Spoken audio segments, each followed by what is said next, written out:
Honestly, there's no substitute for trial and error. A lot of people feel that error means bad. Trial and error doesn't mean bad person, it means a bad photograph. And there's a huge difference. And I may be sounding a little too psychological here, but from, I don't know, 26 years of teaching, I think what I've learned is that some of the big barriers that people put up about learning are really a fear of not being good. And good isn't as important as do. Keep doing, doing, doing.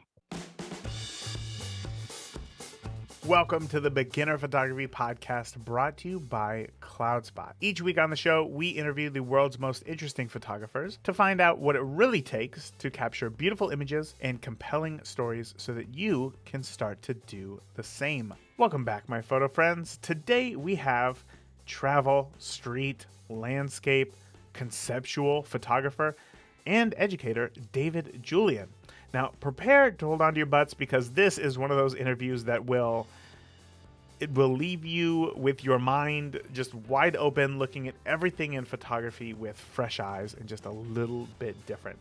Now, we go down quite a few rabbit holes in this one, to tell you the truth, but the main theme of this interview is how to get better as a photographer through photo projects. So David has done a ton of these. And in this interview, he shares how to come up with project ideas, how to plan out what you'll shoot, and even how to create a board of trustees like he has that has helped him propel his technical knowledge of photography forward.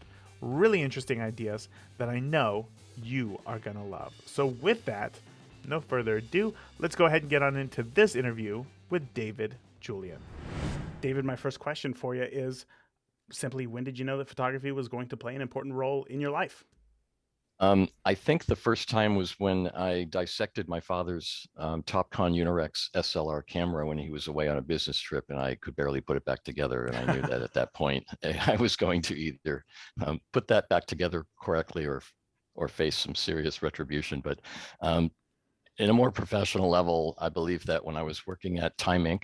in my 20s, I went on a trip that was self-directed to Trinidad and Tobago, and I brought a borrowed Nikon F2 with me and had such an incredible experience documenting some of the locations and environments that I was in. And when I came back, I assembled a slideshow for my company, and someone there was from Nikon. I don't know why, but they were. And they offered me a small show at their headquarters in New York City. And that's when I realized there was something a little bit more than just making snapshots here. Yeah, that's a really interesting thing because I know that, we kind of live in this world today, maybe not so back then, but where people have, fantastic cameras with them all the time and they're okay Hmm. with taking snapshots. And even back then, there were plenty point and shoot cameras. What was it about photography that, you thought, actually, I want to take this further than just simple Uh, snapshots? I love the technology, and I had a natural affinity for graphic framing. I would say composition was something that had already been really embedded in my life based on my interest in graphic design and my study of album covers and a lot of other sources for graphic design, including magazine layouts. So some of the things that I think are more difficult to learn for some people were already really embedded in my consciousness. And for me, then it was a matter of really figuring out the exposure triangle and enjoying the freedom that it gave me to move from place to place and bring my art medium with me. Did you struggle with the exposure triangle when you first got started? I would say that because I was using fully manual cameras and using film, I didn't have the feedback mechanism that digital photographers have. And I would say that that slowed down my learning. But as soon as I would get my slides back, as it were, because I was shooting transparency film and negative film at the time, I would be able to look at them and say, that didn't work, that didn't work, and that didn't work. What did I do wrong? And Hmm. so it was a process of self-teaching through my memory more than through having metadata, which of course no one had back then. Right. Um, so yes, I would say that today, with all the information online and cameras that give you such quick, instant feedback of your work, it's not as hard as it seems. And I think a lot of people put fear in front of the actual learning process. Mm. As a teacher, I teach quite a bit. Um, my belief is that it's very easy to learn if you let yourself learn it. I'm going to write that down because I absolutely love that. It's easy to learn if you let yourself learn it. Um, Going back to when you first got those, those prints back from when you were shooting Mhm. film and you were like, that doesn't work, that doesn't work. Was there a common theme for things that you typically wouldn't, I don't want to say wouldn't get right, but that you would want to be better in your images? Yes, I would underexpose my images routinely. And I think it was that I was told by somebody that the best way to expose Kodachrome was slightly underexpose it. Mm. And it turned out that I was taking that far too seriously. And I was underexposing it by a stop or stop and a half, which is unrecoverable because at the time, of course, we were not working digitally. And I was making slide film, which meant that that's what you get. There was no enlarger, there was no digital, I mean, there was no optical or chemical process by which I could correct for that at the time. So I started to learn about pushing and pulling film. And basically, I began bracketing. And that's really what saved me. And I thought, okay, I'm going to go through a lot of film, but it gave me a lot more keepers. And I started to realize what it was that I needed to do better in terms of my exposures, and really started to see a landscape, if it were, or a macro, and say, okay, this is going to require that I overcompensate just a little bit here and there. Okay, so when you would see those photos and you would see that they were underexposed, like that's a pretty, I think, easy thing to understand. Like these are too dark, right? And that I need to introduce more light. So for you, was it, were you reading a meter wrong? Were you like, what do you think that disconnect was? Well, part of it was that I realized that I was really quite taken by the polarizing filter that I purchased, and that you cannot polarize every situation, Ah, especially when you're polarizing into shadows, especially when you're polarizing people of color and doing portraiture in what I'd call less than ideal light, such as the rainforest. This is where I started to really do my most seminal work at the time. And so I simply learned, okay, you can't do that. You can't polarize certain skin tones unless there's quite a bit of light to compensate for that, or else it takes out the shine and the things that make people look three-dimensional. So it was just a matter of trial and error. And honestly, there's no substitute for trial and error. A lot of people feel that error means bad, and the word trial and error doesn't mean bad person, it means bad photograph. And there's a mm, huge difference. And I may be sounding a little too psychological here, but from, I don't know, 26 years of teaching, I think what I've learned is that some of the big barriers that people put up about learning are really a fear um, of not being good. And good isn't as important as do. Keep doing, doing, doing. plus, like, what is good, right? Like, it's hard to define in something It's that's so objective. objective. Yeah, exactly. Yeah. Um, w- Now that you've been shooting for quite a number of years, and you've had quite a bit of experience under your belt, I'm always interested to hear, like, when you look back at those first photos. Obviously, some of them were underexposed, but aside from that, was there anything in those photos that, if you were to look at them today, if say a student brought them to you, you would say these are amateur photos? Well, gee, I think all my photos were amateur photos because Well, no of one course. paid me to make them. I guess I mean, like, what were those elements that were in the photos that would stand out to you today as amateur Sure. photos? I recall in my mind's eye right now, I'm recalling some of my earliest work, which I actually still have. And it was not getting close enough. It wasn't a matter of not having the right lens. It was a matter of me physically not choosing to be closer to my subject. And I think that that was a little bit of my own fear of confrontation and looking through a camera. And maybe it's from growing up and having people put cameras in my face a lot during parties and whatever. And I felt a little bit more resistant to that. So getting close, learning your exposure triangle, and getting out and keep doing it and doing it and doing it. Hmm. That's really What were some of those first things that you were photographing? Because you mentioned at one point like the Amazon. So like, tell me how your journey through photography progressed and where it took you. oh boy, here goes. We're going to dive into a rabbit hole Here we now. go. Uh, Um, I really loved surrealist painting growing up, and the camera gave me a chance to try to do things that were a little off color or a little bit different than the National Geographic photographs that I highly revered and put on pedestals. And my actual goal was to go to places that I'd seen in these magazines sometime in my life and photograph. But I knew that until I did that, I needed to also express myself. So the camera gave me a place where I could take a walk on the railroad tracks of a extinct railroad in Massachusetts, where I grew up, and see what was there, see what had been cast off or left on the tracks. And so I made a lot of photographs of odd things, junk, a lot of people would call it.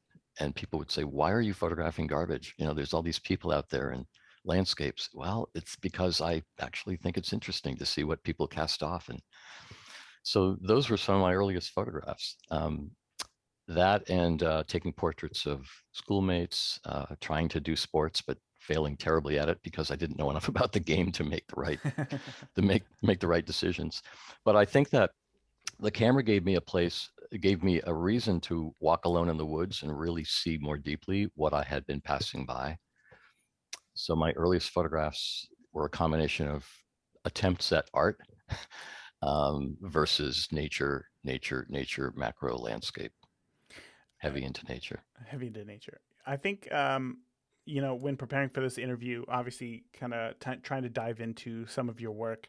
I think if anybody looks at your Instagram, it's kind of difficult to put your images like in a single or even a handful of categories, right? So I'll leave it to you. Can you tell me, like, what do you primarily shoot today? I primarily shoot photographs. Perfect. um, Next I'm, question. I'm yeah. It's been something in my life that I've always come up against is specialization. The law of Darwinism says specialize or perish. But for me, I love to photograph so many different things. And for me, sometimes I'm in the mood to do something about natural history. I want to make photographs of mushrooms as they come out in the fall or spring here in Seattle. Or I might be interested in photographing people downtown on the street. So really for me, I don't have a true pull in any one direction unless I'm traveling. And that usually dictates what I'm going to focus on the most. Hmm. When I'm in the city, I'm photographing what's happening in the city. And when I'm in the woods, I photograph what's happening there. But people have never been able to nail me with a type of photography. I'm not a wedding photographer or an architectural photographer, but I've shot both and I love it. So a generalist, and a passionate generalist. A passionate generalist. I Hmm. like that. I know that oftentimes new photographers can get stuck when it comes to figuring out, like, should I niche down, because they're told that from everybody. But then there's photographers like you. There's photographers like Joe McNally who are like, no, I'm a generalist. I will shoot anything that comes in front of my camera. Um, this may be a strange question, but do you think that niching down comes specifically just from a business standpoint, or do you think that you can still be a I guess I don't want to say successful because that's dependent on whatever your definition would be. But do you think that you can be well, I don't know, wow, I'm really screwing up this question here. A proficient photographer do you think that you can dive deep enough into one area of photography? Do you think that you can learn enough about photography while shooting everything? I don't even know if that's a good question, but hopefully you can pull something out of that. It's actually a very well put question. And even if it may have been difficult to ask, I think what it pointed to is the fact that we don't really know how to define the word generalist. For me, when I teach students who are new to photography, as in my University of Washington course, they are not concerned with being a particular kind of photographer. So they're trying everything. And I honestly think that's one of the best ways to learn. Specialization comes later when you decide this is something I'm really good at and this is something I'm drawn to. You just have to kind of answer that question inside. But I think you can become an excellent photographer by diversifying, at least at first, and trying a lot of different things because they present different situations to problem solve technically as well as logistically with how you respond to your subject. I was basically very shy, so didn't really like facing people with my camera until much later in my adult life. So that determined that I would be a landscape photographer and nature photographer pretty much for life, except for when I was traveling and I'd shoot the streets, as it were. Mm-hmm. But yeah, we all go through phases in life, phases that are based on our environment or our families and things that happen in our life. And my phase was shy, turning into bold street hunter when I started to photograph in the cities by traveling, purposefully to different urban environments. So I think I've morphed over time. And the personal projects that I've given myself have always been in very different areas of type of photography on purpose to try something new. to try a photojournalistic project. So When it comes to uh, those personal projects, I love talking about personal projects because I think it really can give insight into what people are genuinely interested in. mhm. Um, and I think one of the things that I hear a lot from listeners of the podcast are that they are scared to take photography full time. They're scared to start charging for photography because they're worried that they're going to lose that passion that they have. Mm. But as somebody who shoots a lot of like personal projects, um, is there anything that you can say to the benefit of the creativity of the process of creating these images without being commissioned? I guess, or are you being commissioned for your projects? It depends on the project. There are things that I spend a whole year doing on the side that I leave a setup to do when I'm doing something such as some of the fine art um, projects I've done using assembled objects and telling stories with objects. But honestly, if I can address that, I feel that commerce and motivation have to be clearly defined. If the only reason you're using a camera is to make money, then you'd better choose something that makes money with the camera. And that's not difficult to break into and compete with. But the true passion of photography should be separated, in my opinion, from the commerce of photography at first.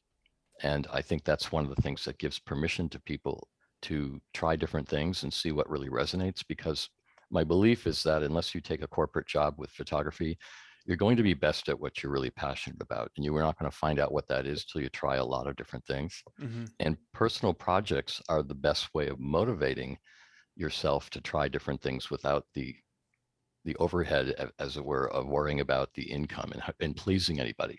You should only be pleasing yourself. That doesn't mean you should be getting your entire ego wrapped around the likes you get on social media. That's a huge, huge trap.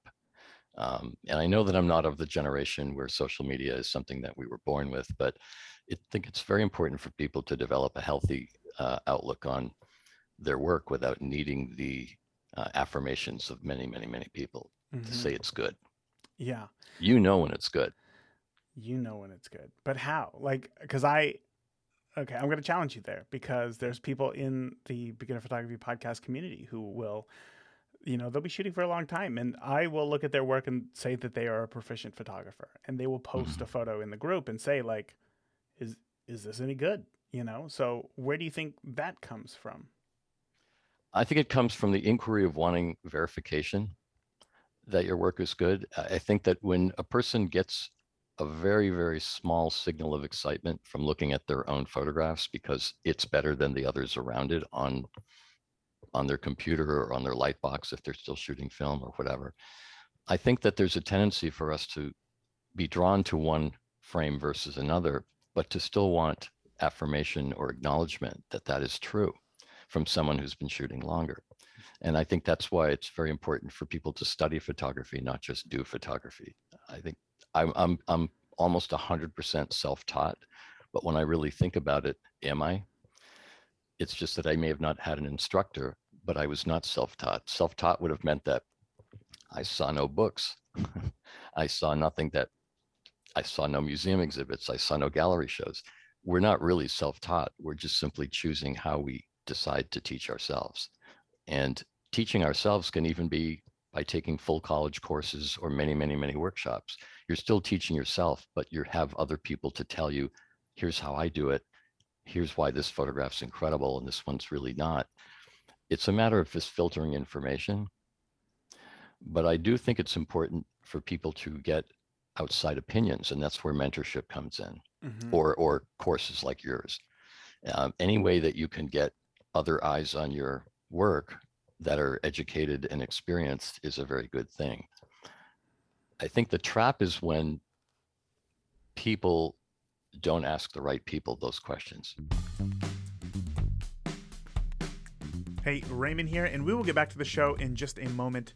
As a photographer, you want to be able to quickly come up with creative ideas that stand out. So to help you, I put together a list of 46 creative ideas to get you out of a rut that you can download by heading over to creativeimageIdeas.com. And honestly, even if you're not in a rut, shooting any of these creative ideas in this free ebook will help you to think more out of the box and create something unique and give you that critical real world photography experience. So again, head over to creativeimageIdeas.com to download your free 46 creative photo ideas now. With that, let's get back to today's interview.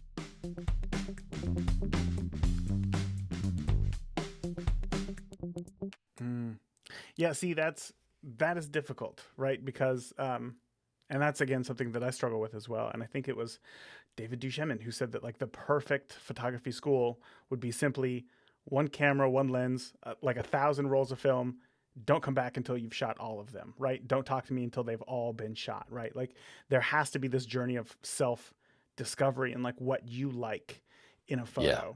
photo. So when it comes, let me ask you, because this is another thing, because I think that a lot of people like the idea of going to school or getting a course, obviously because they can have somebody who they can get feedback from, but also because it gives them a sense of direction in where they Mm. should go, right? Yes. So with you doing a lot of personal projects, you know, where you come up with this idea in your head, are you giving yourself certain constraints to follow in order to better a certain aspect of your photography, or are you just going just for the final image and everything else you kind of figure out after the fact? Does that make sense?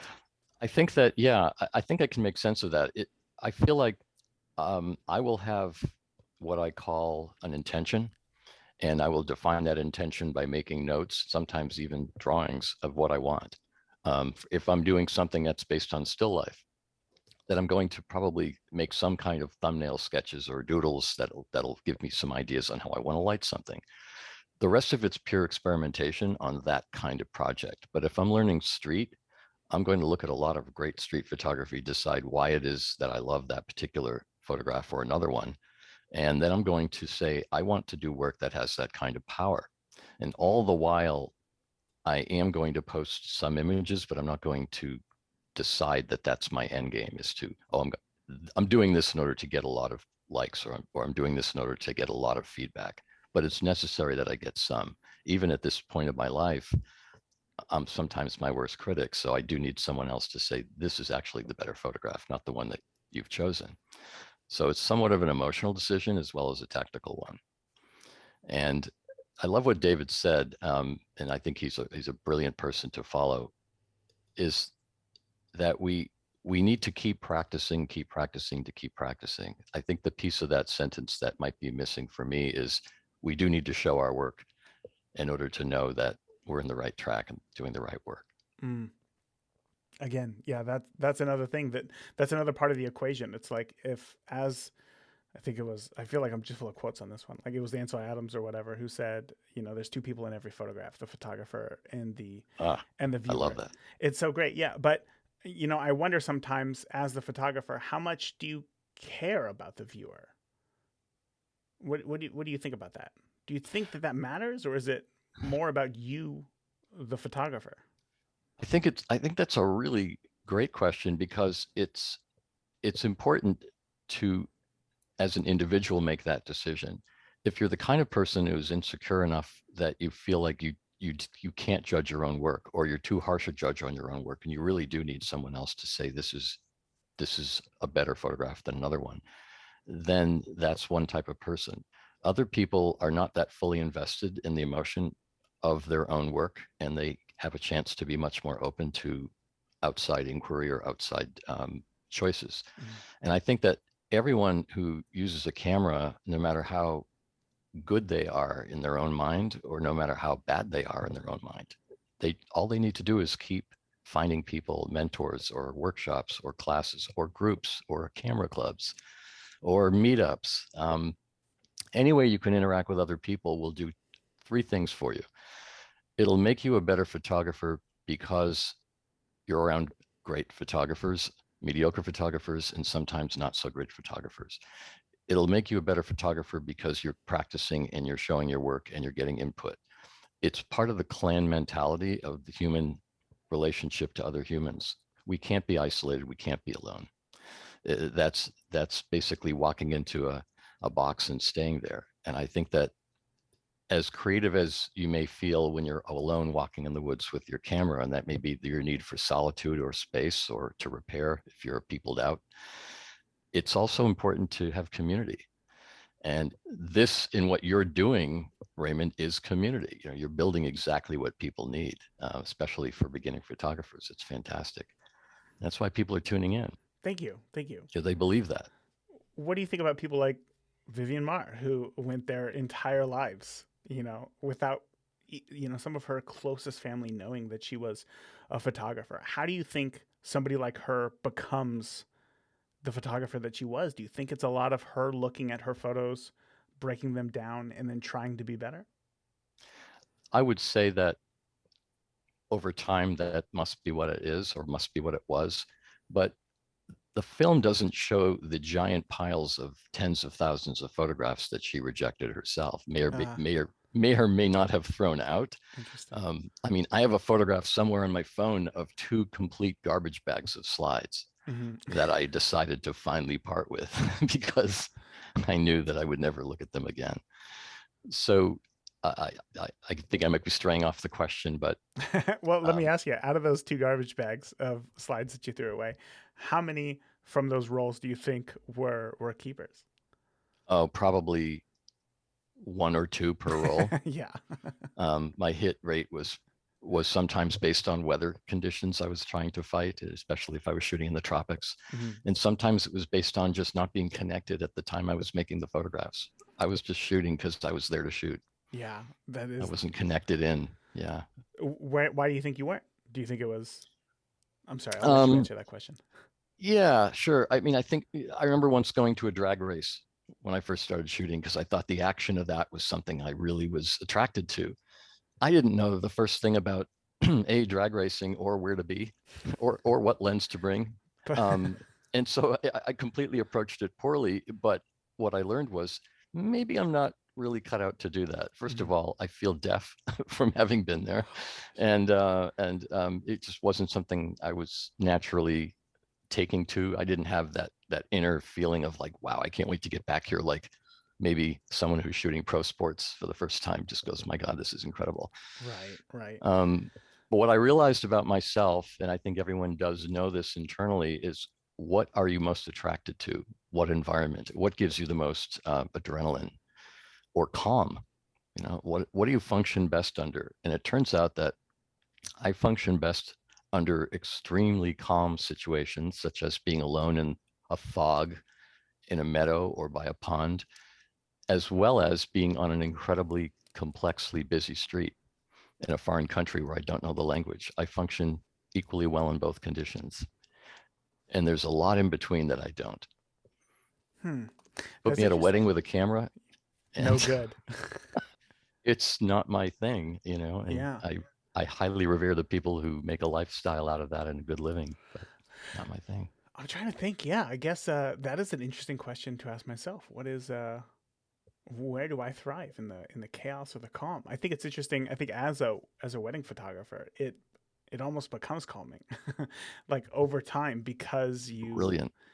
you understand the cadence of a wedding. You understand this is what's going to happen next, and you just try to go from there. As long as you look for the light, I don't know, you can always make the best out of anything. Anyway, so back to personal projects out here real quick.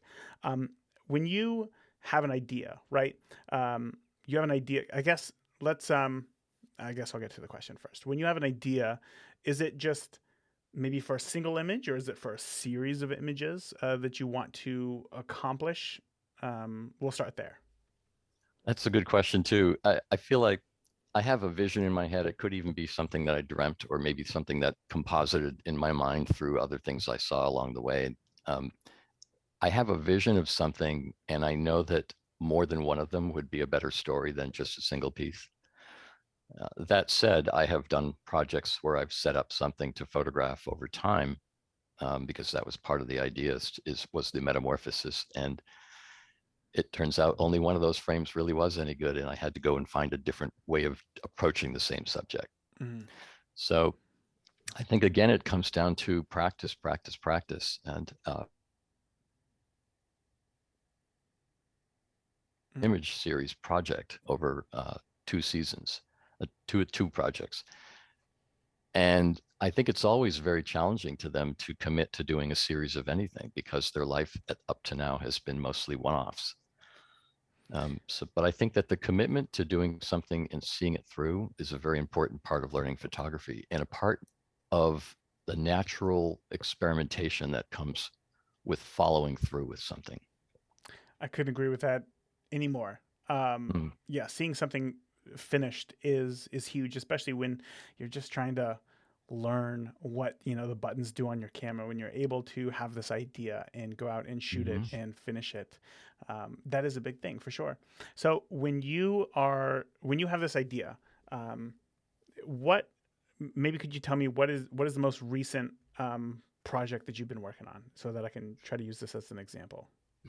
That's a really good question. What is the most recent project? I'm currently have just moved, so I had to put everything aside.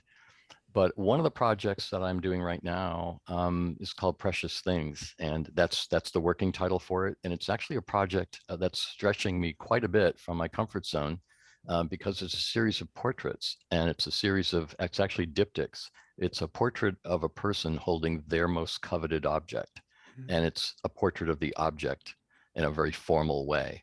In other words, it's not just a snapshot of the object on a table; it's a more formally constructed portrait lit much the same way you would if you were doing a portrait of a person. And the idea is it's not so much the visual, it's the story as well as the visual. So it's true storytelling, but it also uses words. In other words, it uses a short story about the person's relationship to that object and why it's so important in their life. Wow, I love this. So Yeah. can you for you, what is the end goal? Is there something particular that you are trying to practice to get better at in the Mm-hmm. series?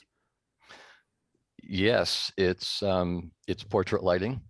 It's not something I take too naturally. And it's also working under different conditions because I'm traveling to people's homes now that COVID is mostly behind us, I believe. I believe it'll be time to rekindle this project. I basically shelved it in 2020, as many people shelved a lot of projects. And aside from my travel workshops and traveling, that's the thing that when I'm home, I'm going to be doing the most. In fact, I'm considering bringing it on the road and doing it also where I travel. Oh, that's cool. That's cool. Because what better than to diversify your project with stories from people of other countries and other walks of life? Yeah, exactly. Oh, that is cool. So if portrait lighting is going to be your thing to focus on, how are you going to judge whether you did a good job or continue to need work? Well, I think by now I'm a pretty good judge of my own work in terms of its technical abilities. It's going to be looking at the photograph and saying, is that the best photograph I could have made of this person and that object? But also, I have what I call a board of directors, which isn't really a board of directors. They're friends, photographers, and designers as Hmm. well, who I know, whose work I love, and whose opinions I trust. And I also know, and they know that I am not wrapped up in the yes or no, whether a photograph is good. I just want to hear what they say about the photograph. Oh, wow, that is cool. So are these just friends of yours, just people who you trust? Did you reach out to some of these people? They're people who I've known along the way. Some of them are photographers who have reached the pinnacle of their career or are past the pinnacle or are now sledding towards retirement. And so they've seen tens of thousands of good images in their life and they know what to look for. One is a fine artist who is not a photographer, but I really appreciate her judgment, or I should say her opinions, because she's not a photographer. She's looking at things from a much different point of view. I would even show some of my students the work and say, let's talk about this. I'm not invested in your response. What is it that you feel about this work?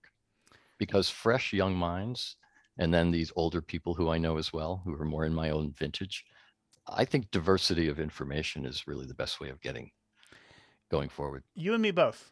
You and me both. That's why I started this podcast. That is the exact reason why I started this podcast, because I want to hear everybody's opinion and Yeah. why they shoot what it is they shoot and how. Because I know that there's a million ways to do something, but what if you, I guess I want to know, like, does your judgment of a photo, um, will it always take over for whatever anybody else says? You know, some of these people have been shooting for decades, and if they're like, David, this lighting, it's garbage, and you look at this photo and you think, but I love this lighting so much, what do you decide at that point?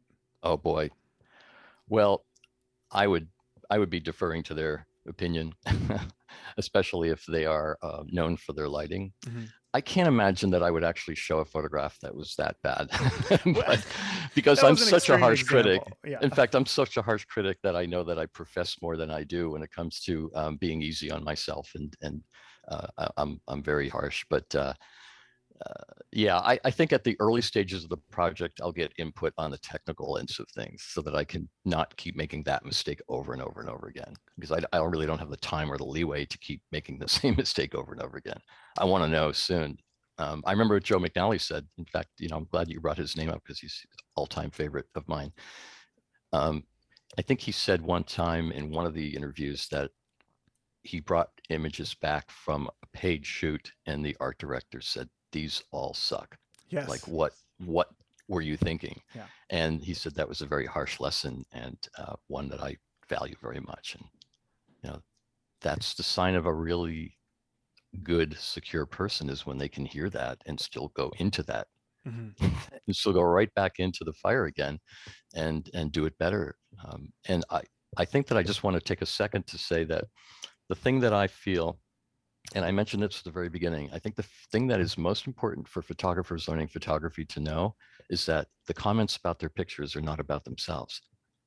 They're Yes. about the picture. You have to make that separation. And if you don't make that separation, then you're not going to grow, because you'll feel that someone doesn't think that you're a good photographer. And that's not the point. That's not the point. Yeah, absolutely. I'm right there with you. But that can be challenging because we as photographers are so connected to what it is that we do, right? Mm-hmm. Like it is our baby, we feel. Um, so when somebody has negative input on a photo of ours, it feels like they're talking to us, like they're saying that we are not good Because we made the photograph, because we made the right? photograph. Exactly. Yeah. Even though we may not know, we may not have the technical aptitude to be able to say exactly what we wanted in that photograph, we still feel that the fact that we made it is, anyway, it doesn't Yeah. matter. So when you, again, let's go back to this lighting example, right? You said that you're going to try to get information, or that you're going to try to get technical information before so that you don't waste your time. So you're reaching out to your mentors, your group, your board member to say, "Hey, this is a project that I'm going to work on. How would you guys do this, or do you have any input specifically on lighting?" Yes, I would ask for input on lighting in a heartbeat. Mm-hmm. Um, the students in my commercial program are amazing. They have been learning lighting for 2 years, Mm-hmm. and they have access to a full studio and some very, very good equipment. That is not what I have. So I would definitely want opinions from a variety of people, from someone of their vintage to someone who's older and has used lighting for quite a number of years. And I'm not invested. If I thought I knew enough not to ask them the questions, then I wouldn't ask them the questions. So Mm-hmm. clearly that I'm open to the answer. Otherwise, why ask the question? Right. Um, Right. you know, and if you're showing your work to people, I'll just say one thing that I catch people doing when I start working with a new mentoring student or a student in my courses or workshops is, when you put your work out there in front of people, don't make excuses for it. Just put the work out there in front of them and listen. Just listen. Don't say, oh, well, I could have done this better, but something. Forget all that conversation. Just put the work out there. So how then does that? How do we? So is the point of that just to take in all the information and then give it time to digest and separate from our own ego in the photo, and then readjust? Yeah, and it's also to let the person, first of all, to honor their time, and to let the person know that you're vulnerable. That's the most important word I can say, is you're allowing vulnerability by saying, is this photograph good, or what can I do better? And if you're allowing for that by going for the question to begin with, then don't make excuses for what it is. Mm. That's like saying in a conversation to someone you just met at a party, well, I had a really difficult life, but you just don't start you don't start a relationship or conversation or a learning environment with a pile of things that are your own personal. I'm thinking about this, and uh, I'm trying to imagine, because I'm sure that there are times where, man, I feel like I'm doing the worst job with this, with these questions right here, because I feel like everything that you're saying to me, I'm almost trying to find an example like in which you could find the opposite, I guess, because um, I think of these times where it's like we to understand how great something is, we almost have to know like where it came from. You know what I mean? So where do you think then that comes in? Where do Mm. we introduce that? I've had a really difficult life, part of the equation. Well, that may have been a little bit of a stray from the reality of it, but if a student sends me 12 images and then we're on Zoom looking at them and I have a chance to digest them a little bit beforehand, and then we're going through them on a screen share, and he or she says, well, the weather wasn't that good, so this is this and this is this is Ah, okay. So what you're telling me is that you yourself feel insecure about whether these will be good because you had some hardships along the way, or things weren't ideal. And I can hear that and say to myself, okay, I should really take that into account. But really what we're here to learn about is what's in the frame. hmm.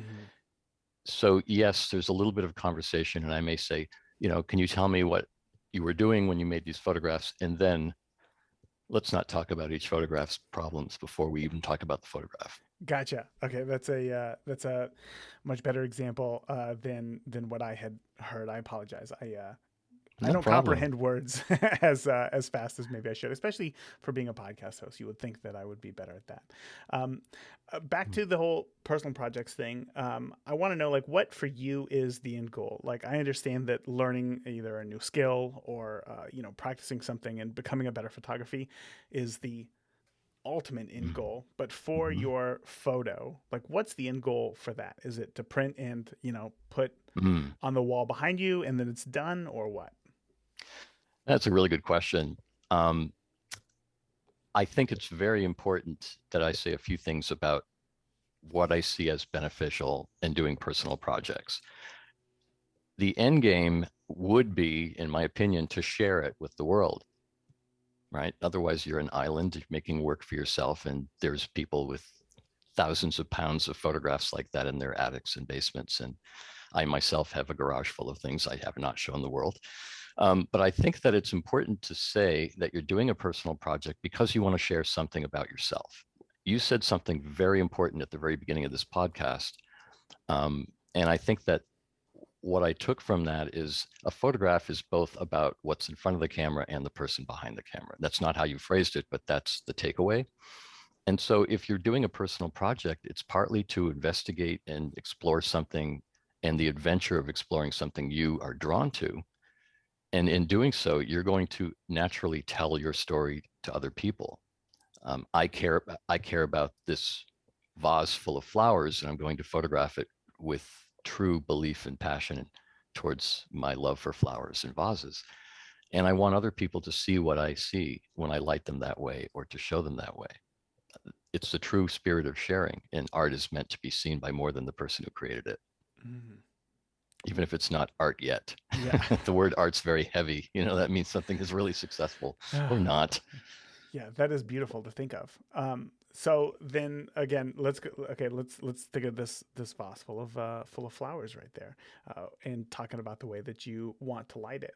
When you when you do end up shooting something, do you have a very concrete idea of, I know exactly what needs to be captured and I'm going to capture it this way, or how much experimentation are you doing while shooting to discover new things?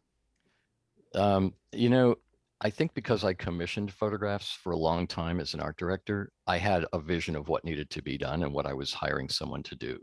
that has been hard to break past a lot of the time. So if I have a visual in my mind and I have something I want to achieve, if I'm too rigid in my expectations of what that should look like and what the process should be like, then I will let go of the potential of something to naturally and organically grow from that idea into something better than that idea. And that's called iteration, in my opinion.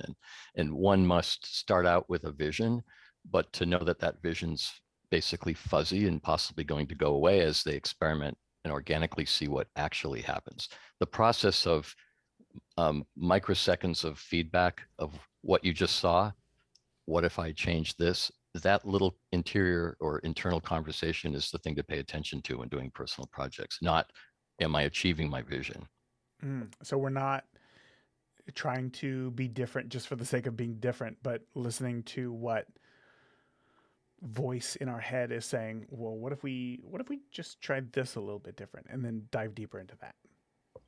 That sounds about right. Yeah, I think that everyone knows somewhere along the line that when they were a child and they scribbled on paper and mommy said, "Oh my God, that's so amazing." They know at that moment that they felt something good. Yes. If you were instead told, well, can you try that with a little bit more blue, then you would have had a different experience. And maybe you would have learned that the first thing you do isn't the last thing you're doing on paper.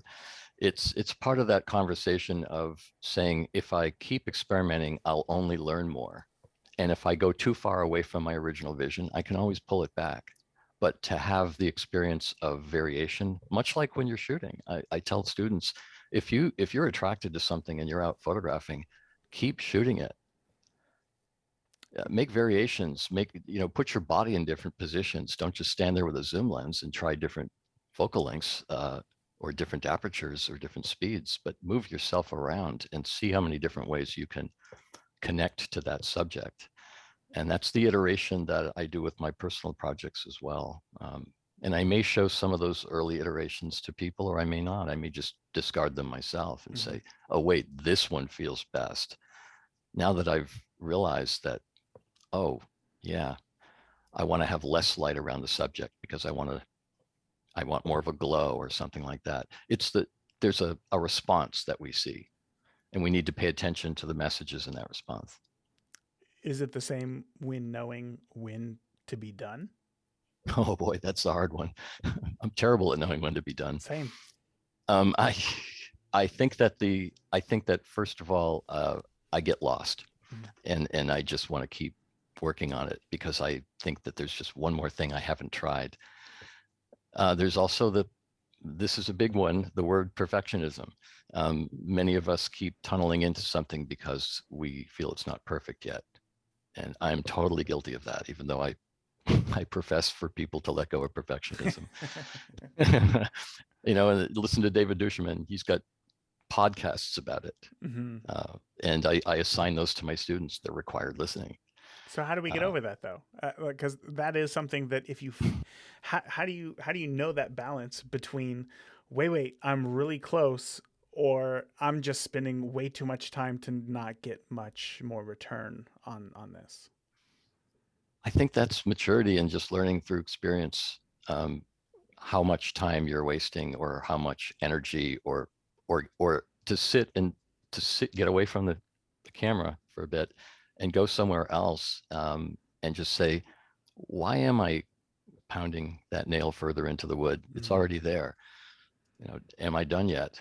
Should I just say, this is really has achieved my vision, and my vision will always keep changing if I keep poking at it, but shouldn't I move on to something else or cross train myself with a different kind of photography?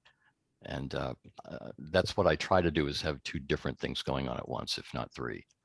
Oh wow. So is it fair to say then that no, like no photo will be perfect, but at some point you just have to let go of the reins and move on to the next thing? Well, I think that gets into an existential question about perfection. That's a little That's a dangerous, different but podcast. honestly, there are some photographs I made in a series a long time ago on a 6x7 transparency film, and it was a very exacting process. That was the largest camera I could work with at the time, and when I look back on them now, I realize that the iterations that I did in order to get to those photographs were the important part of the process because they ended up differently than what I originally planned on doing. I even sketched out what I wanted to do. Mhm. Um, it was like a self-assignment. But when I look at the ones that I feel now are the best photographs, it's because I let go at one point and said, that is as close as I'm going to get with that. And it's good enough. And when I show it to other people, they don't know what's missing, that Yeah. I know what's missing. Like, yes, I could have lit that wing feather a little bit better on that bird's wing that I posed next to this group of objects. I'm writing that down. Because the fact that people can look at a photo and not know what's missing. Um, sorry, I They cannot do weren't two things there. at once. Right? They Yeah, weren't there. exactly. They weren't there. They don't know. But still, I think it's that perfectionism that holds so many Mm-hmm. people back.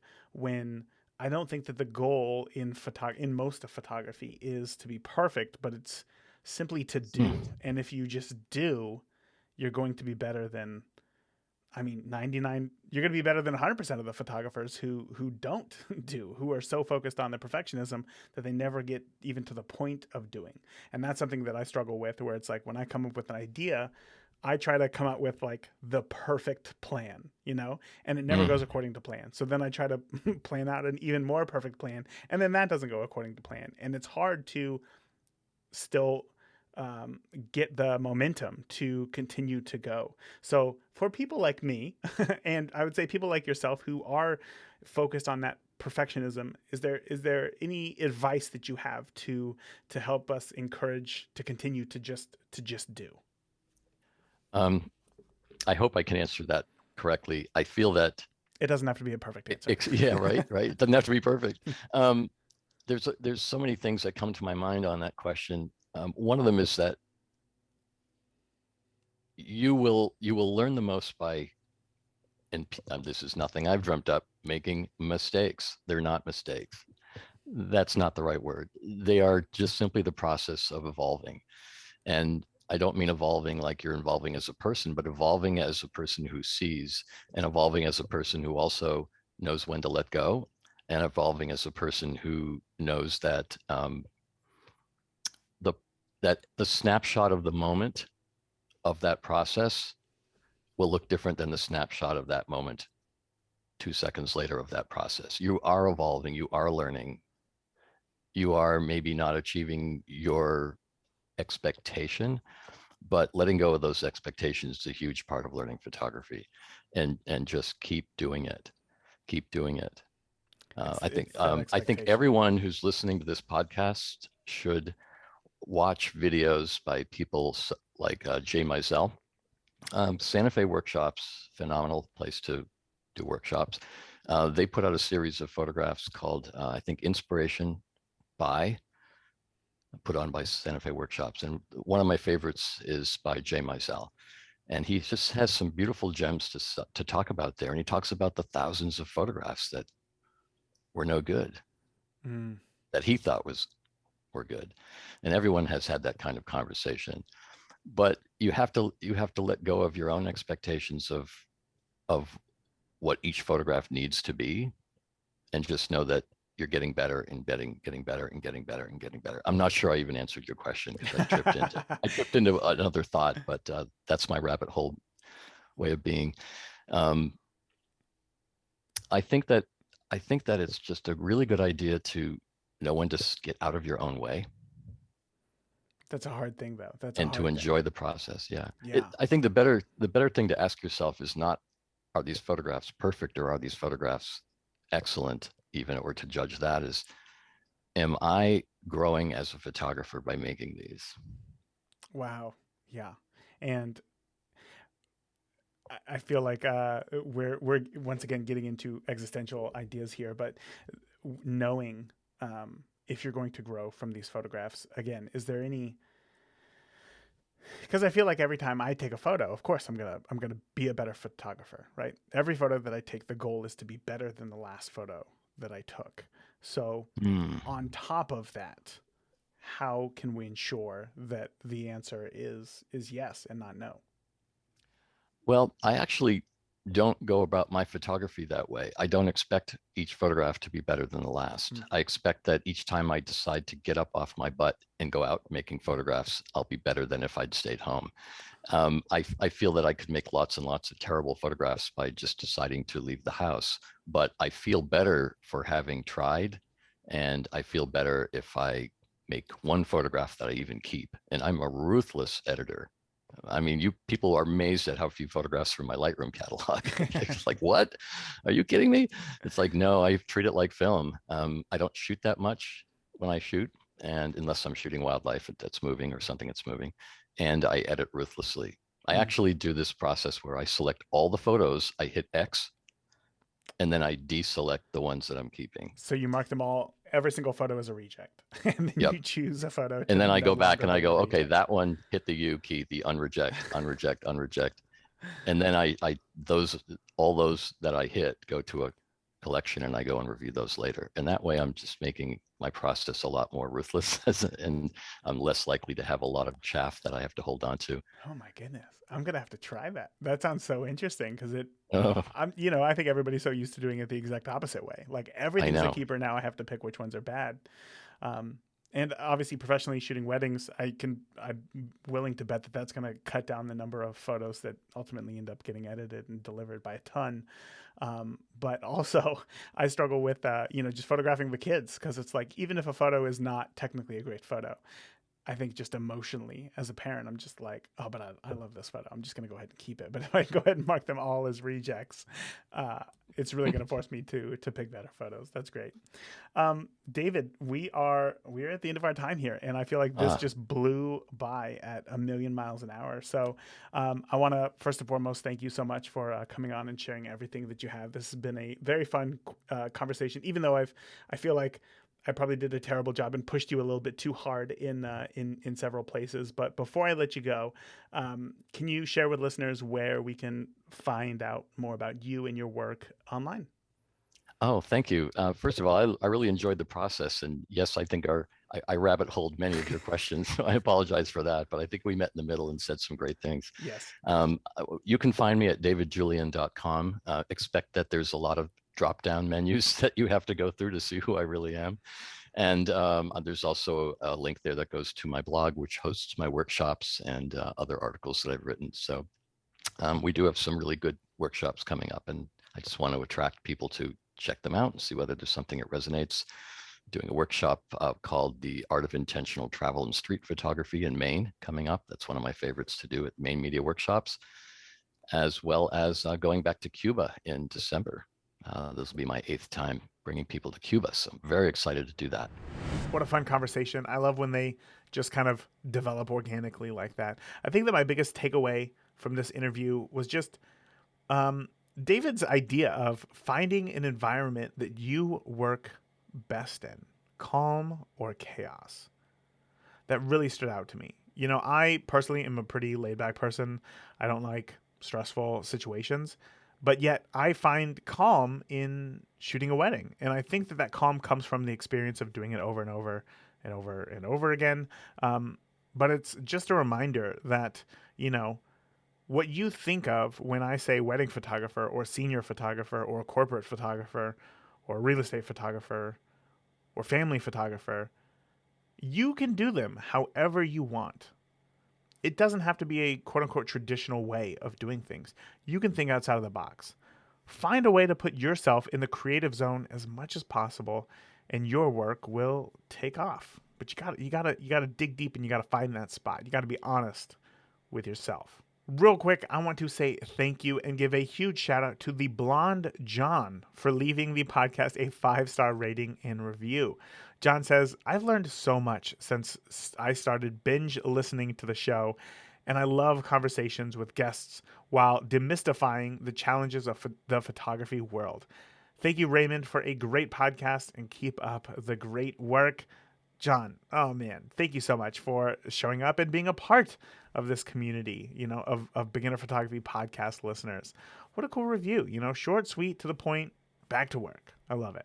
Every new hobby, or adventure is challenging in the beginning, and full of new terms and whatnot. And I'm glad to hear that the Beginner Photography podcast is helping you to better understand this crazy world and crazy and beautiful world of photography that we live in. If you have also found value in listening to the Beginner Photography podcast, then I invite you to leave a rating if you are listening in Spotify, or a review if you are listening in the Apple Podcast app, or wherever you listen to podcasts, honestly.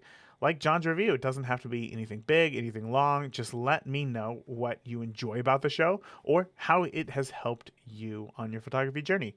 I'd really appreciate your support. With that, remember, the more that you shoot today, the better of a photographer you will be tomorrow. Talk soon.